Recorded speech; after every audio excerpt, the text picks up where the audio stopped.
লাইভে আমার কখনোই আসা হয়নি। আমার কাছেই মনে হচ্ছিল যে না, আমি how can I say that, এটা আমাকে জানানো আমার পক্ষ থেকে দরকার। দীর্ঘ প্রতীক্ষার অবসান ঘটিয়ে অবশেষে নিজ মাতৃভূমিতে ফিরছেন ঢালিউড চিত্রনায়িকা শবনম বুবলী। শারীরিক অসুস্থতা কাটিয়ে তিনি এখন অনেকটা সুস্থ এবং খুব শিগগিরই দেশের মাটিতে পা রাখতে চলেছেন। বুবলির ঘনিষ্ঠ কোরিওগ্রাফার গৌতম সাহার দেওয়া তথ্য মতে তার ফেরার দিনক্ষণ ঘনিয়ে এসেছে, যা ভক্তদের মাঝে তৈরি করেছে চরম উত্তেজনা।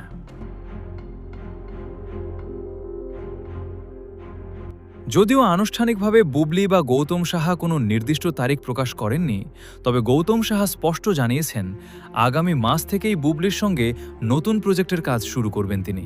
হয়তো বা আপনারা সামনেই দেখতে পাবেন, হয়তো মাস খানিকের মধ্যেই দেখতে পাবেন ওকে নিয়ে আমি বেশ সুন্দর কিছু কাজ করছি। আর এই একটি তথ্যই সবকিছু পরিষ্কার করে দেয়।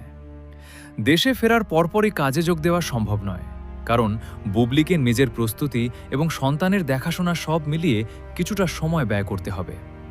সব হিসেব কষে নিশ্চিতভাবেই বলা যায় আগামী সপ্তাহের মাঝেই বুবলির দেশে ফেরার সম্ভাবনা প্রবল।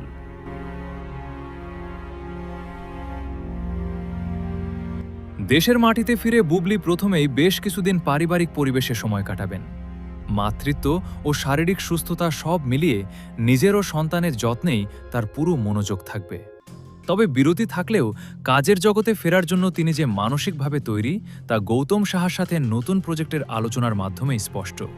ভক্তরা অধীর আগ্রহে অপেক্ষা করছেন তাদের প্রিয় নায়িকাকে নতুন উদ্যমে পর্দায় দেখার জন্য।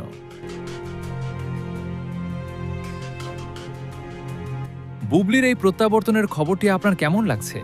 তাকে আবারও নতুন কোনো সিনেমা বা প্রজেক্টে দেখার জন্য আপনি কতটা উন্মুখ? জানিয়ে দিন কমেন্ট বক্সে।